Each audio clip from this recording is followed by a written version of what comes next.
Alright, what's up y'all? So this is a real quick video on how you can score high on your ASVAB. Unlike everybody else who try and help y'all with the ASVAB, this is a for sure way you will score high. So remember, all the websites will be in the description box. I got you, I got you, I got you sis, I got you bro. Just keep listening. So there's general science, arithmetic, reasoning, word knowledge, paragraph comprehension, math knowledge, electronics information, auto shop, mechanical comprehension, and assembling objects. Okay, so no matter how smart you think you are, or if you just got out of college, you just got out of high school, you're still going to find something on this test to be challenging. It should be challenging, because if it's not, if y'all come out of this test and y'all think it's super easy, then you probably got a lot of it wrong. You know what I'm saying? Like, you know how the first person to get up from the test is just, you know, they failed. So something on this test should be challenging, because the more you get right, the harder the questions get. The more you get wrong, the easier the questions get. Now if you know your shit and you just, you know, good with your stuff, then it should be challenging, but it shouldn't be too hard for you. Just make sure before you go take this test, if you really do want a good score, especially if you're looking for an intelligence job or something of that sort, then make sure you just brush up on these things. And if you haven't been to school in a while, I got you. I got you, I got you, I got you sis, I got you bro. Okay, so for your general science, it's just regular science. Google, you know, practice ASVAB test, and it will give you a bunch of different, you know, sections of, you know, the general science, the math, the reading, all that stuff. So general science is not that hard. It's really just general science. Like, it's very basic science. So assembling objects is just like matching, pretty much. It can get hard, but it's really not that hard. For your arithmetic reasoning, I have like one of my old just tests that I took, or, you know, just practice tests. You have to know your ratio, your proportions, your part and your wholes, your average, subtraction, proportion. And when you do this stuff, like your division and all that stuff, make sure that you know how to longhand divide. You know how to multiply. You know all your fractions and everything. Because math knowledge is its own section. So if you don't know your basic math knowledge, then you're not going to be able to understand your arithmetic reasoning, because that's your word problems. Arithmetic reasoning is nothing but math, but in the word problems. So sis, you may not be too good at reading, you may not be too good at your math knowledge, but baby, you're gonna have to tie both of those together just to get this one section, because both of those sections are stuff on its own. The reading is on its own, the vocabulary is on its own, the math knowledge, the 1, 2, 3, 4, that's on its own. And then bringing all that together and having to read a paragraph to figure out math is its own section. So make sure you know how to longhand divide. And you can't just, you know, Google it. It's okay, girl. You 26 and you have to remember how to do that stuff. You 17 and you haven't did that since you was in middle school. That's fine. That's fine. You know what I'm saying? Just make sure you brush up on this. Don't go in there like, oh, that's easy. I know how to divide. Get my calculator. There is no calculator. So I'm gonna let y'all know. I don't know nobody else let y'all know, but y'all can't say I didn't let y'all know how to do this. So you have your part and your whole, like I was saying. Addition, your measurements, your simple interest. Remember that? Y'all remember that? Okay. All right, your equations, your 7n plus 10 equals 66. You have to know how to, you know, bring that into one answer. So you have to know, oh yeah, your area, your perimeter, your, you know, your ratios, your proportions, your diameter, your circumference. All right, so that's arithmetic reasoning. Throughout the year, a cafeteria orders 15,000 pints of milk. 873 of them were spoiled or torn open. How many could be served? Simple, right? Simple little word problem. And they give you some answers. Some of them is a paragraph, and some of them are simple, like that one. So math knowledge question would be like 4 over 25 equals 0.16. And then you have to turn one of them into a decimal or one of them into a fraction. It's those simple ones. You have to know your denominators. You have to know your numerators for your math knowledge. You have to know, you know, distance equals rate times time. 1 foot equals how many inches. 1 mile equals how many feet. You have to know that type of stuff. So just to let y'all know something about me, I am not good in math. Like, I know how to count money and I know how to count money. You know, like, I'm really not that bad, but math is not my strong suit. Reading is, understanding words and vocabulary, that's more of my flavor. Like, when I would do my online classes, I had to do my math class in person. My English classes, my first one and my second English class, I did it online, and I did it in half the time. Instead of 16 weeks, I did it in 8 weeks, and I got an A on both. Like, my math, I still got to see in class, face to face. So yeah, I'm really not that strong. It just takes me a bit longer for whatever reason. I'm not slow or nothing, but hell, you know, some of y'all understand what I'm talking about. Some of y'all understand what I'm talking about. Anyway, this little baby right here, she got me through my arithmetic, reasoning, and my math knowledge because, okay, do you see the significance of what this is? This is your gallon man. And all it is, which I'm going to try and take a better picture of it and explain it. So, you have your G. Your G stands for a gallon.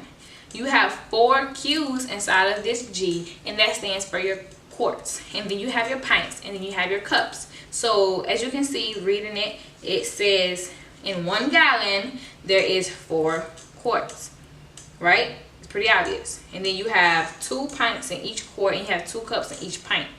So a question could ask you something like, and all you have to do is count. It's really not that hard. How many pints is in a half of a gallon? 4 pints. How many cups? 2, 4, 6, 8 cups is in a half of a gallon.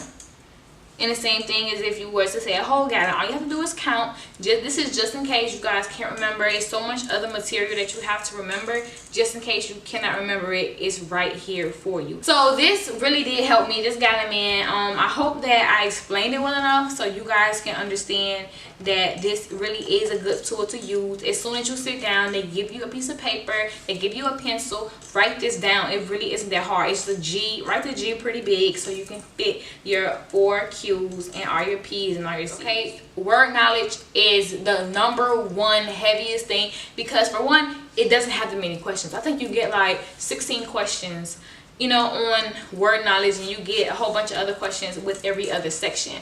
Word knowledge, you only have so many questions, and they are very heavy. So you want to make sure you know your words. Now I have all these papers of just words and sentences and just, you know, vocabulary. So we really had, our words were, I'm telling y'all, it really is heavy. So I'm gonna give y'all an example of some words, and this also ties into your paragraph comprehension. All that is understanding what you're reading, the main idea, and you know, your verbs, your adverbs, your prepositions, your conjunctions, and your plural, and you know, your adjectives. Just make sure you do the websites that I'm gonna give you and you study, because even though you may be a pro at reading, that's all you do, something still should be challenging for you. I know you guys that aren't in the military already, you don't know what type of words they're gonna give you, right? You can't just go and look in a dictionary and be like, oh, they're gonna give me this long word because it's a long word. And no, most of these words are very simple, and they really aren't that hard. But you have to know the word, and you have to know every synonym there is for that one word, because it may have one word, another word, and it will have the same synonym, but they're used in 2 different ways. Or it may give you a sentence of that word, like Exhibit A. They may give you abashed. So this sentence says, I was abashed when the gate guard asked for my ID and I realized I left it at home. So abashed means, you know, you were embarrassed, you know, you were ashamed a little bit. So that was a sentence that you can use abashed for when you're trying to think about what word matches with that word, when you have like I had like a vocabulary test. Abashed is for A, ill at ease, B, frustrated, embarrassment, or justified. So I'm thinking like, which one could this be? Because it could be a few of them, but for one, abashed and embarrassment, it's not right. It's not in the same form, so it has to be like embarrassed or something. Y'all catching me? It can't be embarrassment. Yes, abashed can be embarrassed, but it has to be the same form. They both have to be nouns. They both have to be verbs. Do y'all get what I'm saying? So here it says ill at ease, right? Frustrated, embarrassment, and justified. So the answer would be ill at ease,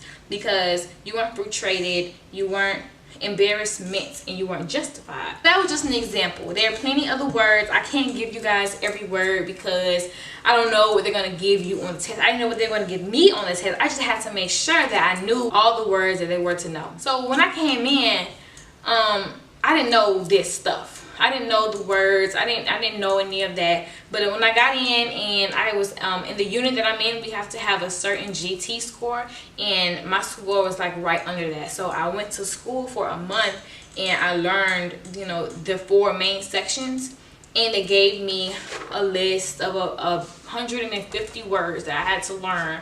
And let me tell you, there weren't 150 words on the test. You have to know all the synonyms for all these words. So imagine how many words I had to remember. So every night I was studying every day, on top of learning your math, on top of learning your reading and your comprehension. Study, okay? Don't do this 2 weeks before you have your ASVAB and going there and getting an okay score when you know you can do better. All right, so y'all, I think that I have went over everything. I hope that I didn't miss anything. If you guys use this material that I'm giving you, please come back and let me know, girl, you have really saved my life, because I took the ASVAB last week and I waited a month and I took it again, and because of you, my score went like this. You feel me? So listen, just make sure y'all really study this material, because it's real material. Like, I redid basically my whole ASVAB. My score really did boost a lot. So I hope that y'all take this material seriously. Y'all take this Quizlet, this Khan Academy, all this good websites, and y'all use them. So understanding that your arithmetic, reasoning, your word knowledge, math knowledge, and your paragraph comprehension, they are the heaviest weighted sections on the test. If you want something like an intelligence job, you need to make sure that you score. And if you want any type of credible, you know, really credible job, you want to make sure that you have these sections down pat. That's why I'm not showing y'all much of general science or electronics. If you want to do something in electronics, then obviously you have to make sure that you really are good in the electronics field, or the auto shop, the mechanic, the assembling objects. That's how I got the job I did. My, you know, being 25 mic, because so many people ask me this question when I know I mention it in every Army video. I am a 25 mic multimedia illustrator. When we go to Maryland, where our AIT is, our Advanced Individual Training, we make sure we know all the Adobe workshops. So every Adobe that there is, Illustrator, you know, Lightroom, or whatever all the Adobe stuff that there is, we do. That's what we do. We have to learn how to manually draw. So I was really good in the assembling objects, and that job was available. I got that job. So that's how that correlates. If you want to be a mechanic in the Army and work on vehicles and trucks and all that stuff, then make sure, you know, all your other sections are good. Your reading, you know, and your math, and also make sure your mechanics is good. Do y'all feel my drift here? Are y'all following me here? I just want to make sure that I'm being, you know, very transparent on the fact that these 4 sections are the most important sections. Let me know if I helped y'all out, because you know that's what I'm here for. I'm here for y'all. So just let me know down in the comments if this video helped y'all out, and I will see y'all in the next one.